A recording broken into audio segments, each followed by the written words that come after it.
Halo anak-anak, perkenalkan nama saya Ibu Leli Barus. Saya membawakan materi pembelajaran teknologi informasi dan komunikasi. Nah, kita langsung masuk pada materi pembelajaran bab yang pertama ialah pengoperasian dasar komputer. Bagi anak-anak mungkin udah biasa ya ngelihat komputer, mau itu di rumah mungkin, di warnet atau di sekolah yang dulu. Nah, di sini komputer artinya alat yang dipakai untuk mengolah data menurut prosedur yang telah dirumuskan. Dan kata komputer pada awalnya dipergunakan untuk menggambarkan orang yang pekerjaannya melakukan perhitungan aritmatika atau matematika gitu. Asal mulanya ini, pengolahan informasi hampir eksklusif berhubungan dengan masalah aritmatika atau matematika. Tetapi komputer modern yang sekarang itu yang dipakai untuk banyak tugas dan tidak berhubungan matematika aja gitu. Karena komputer yang biasanya ini yang sudah pada zaman sekarang itu bukan cuma matematika aja nih yang kita gunain gitu. Kita bisa mengolah kata, mengedit foto, mengedit video, dan masih banyak lagi. Nah, saya juga mau menjelaskan untuk komponen utuh komputer ini. Komponen utuh komputer yang pertama ialah prosesor. Pengertian prosesor ataupun yang sering disebut dengan otak komputer artinya sebuah IC yang mengkontrol keseluruhan jalannya sebuah sistem komputer dan digunakan sebagai pusat atau otak dengan fungsi melakukan perhitungan dan menjalankan tugas. Nah, di sini saya bilang prosesor itu adalah otak komputer gitu kan. Kebayangkan kalau misalnya komputer nggak ada prosesornya atau nggak ada si otak komputernya ini, komputer itu tidak akan berjalan gitu, tidak akan ada fungsinya. Nah, selanjutnya ada bagian terpenting dari prosesor. Yang pertama, Arithmetic Logical Unit atau ALU.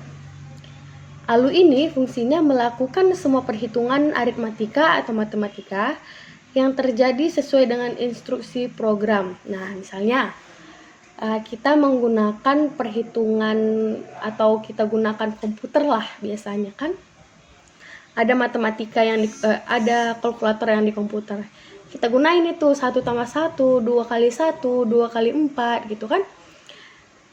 Yang melakukan perhitungan ini, perhitungan matematika itu adalah si arithmetic logical unit ini. Karena dia kan melakukan perhitungan aritmatika fungsinya. Nah, yang kedua, yang bagian terpenting dari prosesor yang kedua adalah control unit. Artinya, dia mengatur lalu lintas data seperti input dan output. Misalnya, kita menggunakan komputer nih. Kita mau mengetik surat atau mengetik apa gitu nanti. Kita mengetik itu kita menggunakan keyboard. Keyboard itu kan bagian perangkat input, dia yang memasukkan data, dia yang memasukkan kata yang akan diproses oleh komputer gitu. Nah, kalau kita mau ngeprint itu biasanya kita sebut printer itu dengan media output gitu kan. Nah, kalau sudah kita ketik lalu kita print, itu yang menjalankan tugas itu si control unit, si CPU gitu. Karena dia adalah pengatur lalu lintas. Jadi dia yang mengatur. Ini dimasukkan dulu baru di print gitu, baru dikeluarkan gitu. Nah, selanjutnya adalah bagian terpenting dari prosesor yang ketiga adalah memory unit.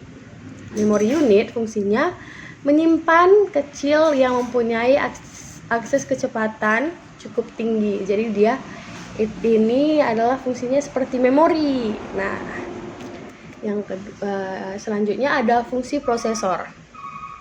Fungsi prosesor adalah untuk memproses data yang diterima dari masukan atau input, kemudian akan menghasilkan pengeluaran berupa output yang tadi sudah saya jelaskan. Dan prosesor ini tidak bisa bekerja sendiri.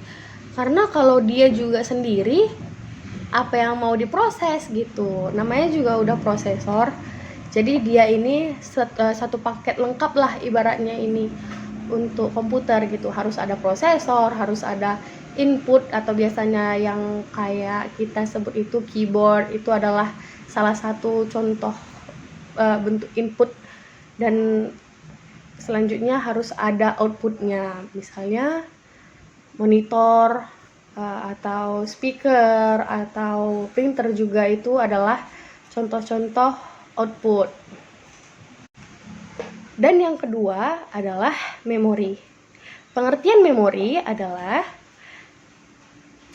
dia ini sebagai tempat penyimpanan informasi sementara, dan ada juga yang permanen pada komputer yang harus kita jaga sebaik-baiknya. Jadi kalau misalnya kita punya komputer, itu kita harus jaga memorinya ini gitu. Karena misalnya saya memberikan tugas ini, kalian mengerjakan di komputer. Nah, tiba-tiba tugas yang udah selesai, yang sudah kalian ketik itu, yang sudah kalian simpan, hilang. Nah, itu kan sayang. Jadi apapun datanya, apapun filenya, kita harus menyimpannya dengan baik di dalam komputer. Nah, memori ini biasanya juga disebut dengan istilah storage. Itu nama lainnya dari memori. Nah, selanjutnya adalah fungsi memori. Memori merupakan bagian dari komputer yang berfungsi sebagai tempat penyimpanan data atau informasi yang sementara ataupun yang permanen. Setelah komputer mati atau di restart, seluruh data dalam RAM akan hilang karena penyimpanan memori adalah ROM. Hanya saja berlangsung ketika komputer dalam keadaan on. Jadi misalnya kita nggak nyimpan si file yang sudah kita ketik gitu. Kita masih membiarkan di desktop bawah gitu kan. Tiba-tiba komputernya mati. Nah, itu kemungkinan besar akan hilang karena kita nggak menyimpan di memori. Nah, selanjutnya yang ketiga adalah monitor. Monitor ini adalah perangkat keras yang berfungsi untuk menampilkan hasil proses dari komputer dalam bentuk teks, gambar, maupun video secara visual. Monitor adalah perangkat keras yang menampilkan output data grafis dari sumber data grafis seperti CPU, satelit, dan berbagai sumber data grafis lainnya. Monitor sering disebut sebagai monitor komputer, sementara di perangkat jaringan televisi, monitor juga sering disebut itu dengan televisi. Nah, televisi dan monitor ini sebenarnya beda tipis gitu ya nak, karena monitor ini sama-sama bentuknya sama gitu, cuman monitor untuk komputer itu harus komplit dengan CPU, harus komplit dengan power on, harus dengan keyboard, harus dengan mouse juga. Karena kalau misalnya monitor ini yang satu set ini tidak ada salah satu, maka akan sulit gitu. Tetapi untuk monitor TV itu kan ya sekarang kita cuma perlu remote, atau mungkin bahkan kalau kita kehilangan remote TV ya masih ada tombol yang di TV. Tapi biasanya itu sama ya nak, sama jenis tapi beda fungsi gitu. Nah, fungsi monitor adalah untuk menampilkan berbagai jenis data yang diproses di komputer. Monitor sebagai perangkat keluaran dari unit pemrosesan pusat ataupun memori komputer dalam bentuk data biner. Kemudian diubah ke dalam bahasa manusia dan ditampilkan pada monitor untuk memahami pengguna komputer. Nah, ini juga ada contoh-contoh perangkat komputer ya. Ini yang prosesor tadi, ini yang monitor barusan, dan ini juga ada memori. Sudah? Nah, yang terakhir ada tugas nih, gantian kita ya. Tugasnya cuma satu, yaitu tuliskan sejarah singkat dari A. komputer, B. prosesor, dan C. monitor.